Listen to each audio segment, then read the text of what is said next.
क्या आपने कभी सुबह उठकर शीशे में अपने दांतों को गौर से देखा? कभी आपको लगा हो कि दांत पहले से थोड़े ज़्यादा लंबे नज़र आ रहे हैं, या मसूड़ों और दांतों के दरमियान छोटे-छोटे गैप्स बनने शुरू हो गए, या फिर ब्रश करते वक्त मसूड़ों से हल्का-सा खून आ जाता है और आप सोचते हैं कि शायद ब्रश ज़्यादा हार्ड था? तो इस चीज़ को इग्नोर मत करें, क्योंकि ये सिर्फ आपकी स्माइल या लुक्स का मसला नहीं है। ये रिसीडिंग गम्स की निशानी होती है, यानी आपके मसूड़े आहिस्ता-आहिस्ता दांतों को छोड़कर पीछे हट रहे हैं। और जैसे जैसे मसूड़े पीछे जाते हैं, दांतों की जड़ एक्सपोज होने लगती है। इसी वजह से ठंडा पानी, गर्म चाय या कुछ मीठा खाते ही दांतों में वो अजीब सी तेज सी झंझनाहट महसूस होती है। वैसे मुझे कमेंट में एक चीज जरूर बताएं, क्या आपको भी ठंडा या गर्म खाते वक्त सेंसिटिविटी होती है? अगर हाँ, कमेंट में सिर्फ सेंसिटिविटी लिख दें। मैं देखना चाहता हूं कि हमारे इस यूट्यूब चैनल कम्युनिटी में ये मसला कितना कॉमन है। और आज की वीडियो में मैं आपको एक बहुत सिंपल पुराना तरीका बताने वाला हूँ। इसमें सिर्फ 1 चम्मच तेल इस्तेमाल होता है, जो ना सिर्फ आपके मसूड़ों को दोबारा सेहतमंद बनाएगा, बल्कि आपके पीले दांतों को भी मोतियों की तरह चमकाएगा, बगैर किसी महंगी ट्रीटमेंट के।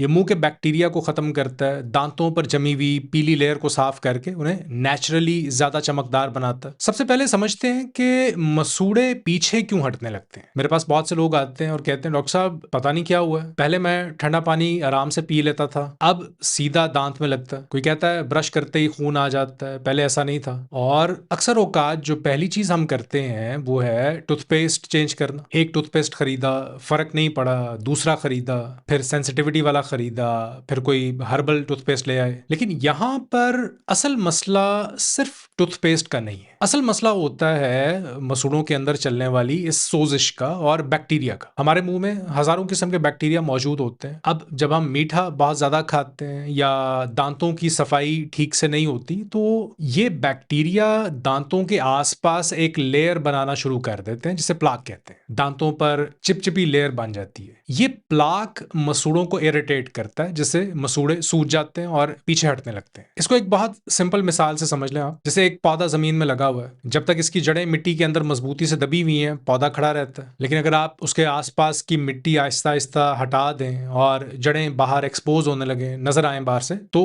पौधा कमजोर होता चला जाएगा। बिल्कुल इसी तरह हमारे दांत हैं और मसूड़े इस मिट्टी की तरह जो इन्हें सपोर्ट देते हैं। अगर मसूड़े पीछे हटते रहेंगे तो बज़ाहिर सेहतमंद नजर आने वाला दांत आखिर में कमजोर हो जाएगा। और यहाँ एक बहुत इंपॉर्टेंट बात समझ लीजिए, मसूड़े जब एक दफा पीछे हट जाएं तो ये खुद से वैसे ही वापस नहीं आते, इन्हें लाना पड़ता है। और इस प्रोसेस को रोकने और मसूड़ों को रिकवर करने में ये रेमेडी बहुत हेल्पफुल है। अब आते हैं आज के इस खास तेल की तरफ। इस पुराने तरीके को ऑयल पुलिंग कहते हैं, और इसके लिए आपको कोई महंगी चीज नहीं चाहिए। आप कोल्ड प्रेस्ड कोकोनट ऑयल यानी नारियल का तेल इस्तेमाल कर सकते हैं, या फिर सेसमी ऑयल यानी तिलों का तेल। करना कैसे? सुबह जब आप उठते हैं खाली पेट और ब्रश करने से पहले 1 बड़ा चम्मच तेल अपने मुंह में रखें। इस तेल को आपने आहिस्ता आहिस्ता दांतों के दरमियान और मसूड़ों के आसपास घुमाना है। जैसे आप पानी से कुल्ली करते हैं, पानी को पहले मुंह में घुमाते हैं, वैसे ही तेल को घुमाते रहें, स्विश करते रहें, आइडियली 10 से 15 मिनट तक। अब आप कहेंगे, डॉक्टर साहब 15 मिनट मुंह में तेल कौन घुमाएगा? शुरू में शायद मुश्किल लगे तो आप 5 मिनट से स्टार्ट कर सकते हैं। आदत बन जाए तो आहिस्ता आहिस्ता वक्त बढ़ा दें।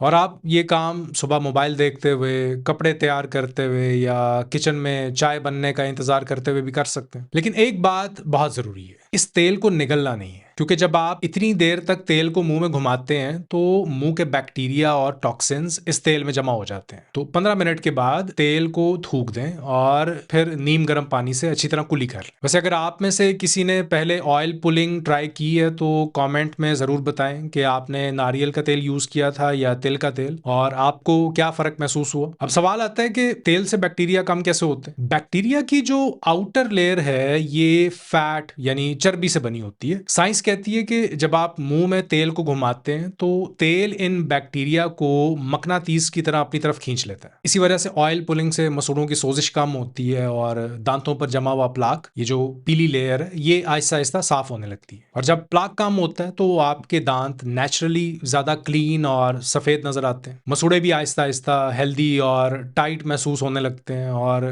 दांतों को बेहतर तरीके से पकड़ने लगते हैं। ये कोई आज का बनाया हुआ ट्रेंड नहीं है, ये तरीका सदियों से इस्तेमाल होता आ रहा है, बस आज की फास्ट लाइफ में हमने ऐसी सिंपल चीजों को पीछे छोड़ दिया। बहुत सिंपल है, सुबह खाली पेट 1 चम्मच कोल्ड प्रेस्ड कोकोनट ऑयल या तिल का तेल 5 मिनट से शुरू करें, फिर आहिस्ता आहिस्ता 10 से 15 मिनट तक ले जाएं। तेल को दांतों और मसूड़ों के दरमियान घुमाएं, निगलना नहीं है, फिर थूक दें और नीम गर्म पानी से कुली कर लें। और इसको 1-2 दिन करके छोड़ नहीं देना है, इसको रूटीन का हिस्सा बनाएं। मैं चाहता हूं कि आप आज से स्टार्ट करें और 7 दिन बाद इसी वीडियो पर वापस आकर मुझे बताएं कि आपके मुंह की फ्रेशनेस, मसूड़ों और दांतों में क्या फर्क महसूस हुआ। लेकिन अगर मसूड़ों की हालत बहुत खराब है, जख्म बने हुए हैं, दांत पहले से हिल रहे हैं, तो प्रॉपर ट्रीटमेंट जरूरी है। डेंटिस्ट से चेक करवाएं और साथ में ये सपोर्टिव रेमेडी आप जारी रखें। अगर आपके घर में किसी को ब्रश करते वक्त मसूड़ों से खून आता है, ठंडा गर्म लगता है या उनके दांत आहिस्ता आहिस्ता अपनी जगह छोड़ रहे हैं, तो ये वीडियो उनके साथ जरूर शेयर करें। अपना भी ख्याल रखें, क्योंकि सेहत ही सबसे बड़ी दौलत है। मिलते हैं अगली वीडियो में। अल्लाह हाफिज।